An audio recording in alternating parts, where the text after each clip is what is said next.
পাকিস্তানের জাতীয় প্রাণী হলো এমন একটি ছাগল যা সাপকেও মেরে ফেলতে পারে। কিন্তু এই ছাগল কেন সাপকে মারে? সাপকে মারার পর এটি কি করে? এই ছাগল এবং সাপের মধ্যে এমন কি রহস্য আছে যা 90% মানুষ জানেই না? এই ছাগলের নাম হলো মারখোর, যেখানে মার অর্থ সাপ আর খোর অর্থ খাদক, অর্থাৎ সাপ প্রাণী। তবে সবচেয়ে আশ্চর্যের বিষয় হলো পাকিস্তানের জাতীয় প্রাণী হওয়া সত্ত্বেও সে দেশের সরকার শিকারীদের কাছ থেকে টাকা নিয়ে নিজেরাই মারখোর তার অনুমতি দেয়। পাকিস্তান সরকার এই অনুমতি দেওয়ার পেছনে এমন একটি অদ্ভুত কারণ দেখায় যা শুনলে আপনার মাথা ঘুরে যাবে। মারখোর একটি বিরল এবং শক্তিশালী বন্য ছাগল যা তার পাকানো শিং এবং পার্বত্য জীবনধারার জন্য পরিচিত। এটি সাধারণ ছাগলের মতো পালন করা যায় না, কারণ এটি বন্য এবং কিছুটা হিংস্র প্রকৃতির। মারখোর 2000 থেকে 4000 মিটার উচ্চতার পাহাড়ে বসবাস করতে পারে এবং অত্যন্ত চটপটে ও ক্ষিপ্র গতির হয়, যার ফলে একেবারে খাড়াভাবে দাঁড়িয়ে থাকা পাথরের গায়েও সহজেই চড়তে পারে। যদি কোনো শিকারী বা শিকারী প্রাণী এর পিছু নেয় তবে এটি 90 ডিগ্রি খাড়া পাহাড়েও চড়তে পারে। পুরুষ মারখোরের শিং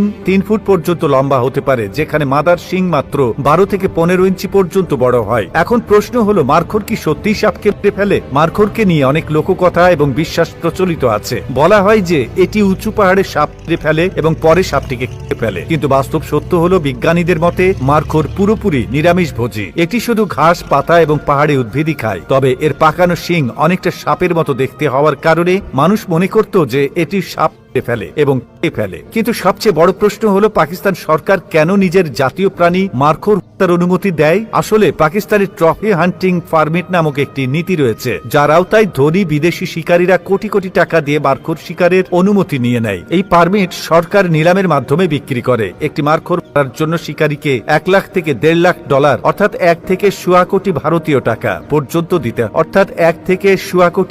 টাকা পর্যন্ত দিতে হয়। পাকিস্তান প্রতি বছর শুধুমাত্র 4 থেকে 12টি পারমিট ইস্যু করে, যাতে মারখোর পুরোপুরি বিলুপ্ত হয়ে না যায়। কিন্তু এই পারমিট ইস্যুর আসল কারণ কি জানলে আপনিও অবাক হয়ে যাবেন। পাকিস্তান সরকারের দাবি, শিকারের মাধ্যমে যে 80% অর্থ পাওয়া যায় তা স্থানীয় গ্রামবাসী এবং বন্যপ্রাণী সংরক্ষণের জন্য ব্যয় করা হয়। এর ফলে মারখোরের সংখ্যা বাড়াতে সাহায্য হয়েছে। 1990 সালে মারখোরের সংখ্যা ছিল মাত্র 1500, কিন্তু এই নীতির পর এখন তা 3500 থেকে 5500 পর্যন্ত পৌঁছেছে। কারণ যখন এই নীতি ছিল না তখন মানুষ নির্বিচারে মারখোর শিকার করত, কিন্তু এই নীতির ফলে সরকারেরও লাভ হচ্ছে এবং নির্বিচারে শিকারও কমেছে। অর্থাৎ সরকার একদিকে মারখোর রক্ষার নামে শিকারের অনুমতি দিচ্ছে। তো বন্ধুরা, এই ভিডিওটি ভালো লেগে থাকলে আপনার ফেসবুকের টাইমলাইনে এখনই শেয়ার করে দিন। সেই সঙ্গে আমাদের ফেসবুক পেজটিকে ফলো করে রাখুন। আর এই ভিডিওটি কেমন লেগেছে আমাদের কমেন্ট করে জানাতে ভুলবেন না। আবারও আসবো নতুন কোনো তথ্য নিয়ে। সে পর্যন্ত ভালো থাকুন। এতক্ষণ আমাদের সাথে থাকার জন্য আপনাদেরকে অসংখ্য ধন্যবাদ।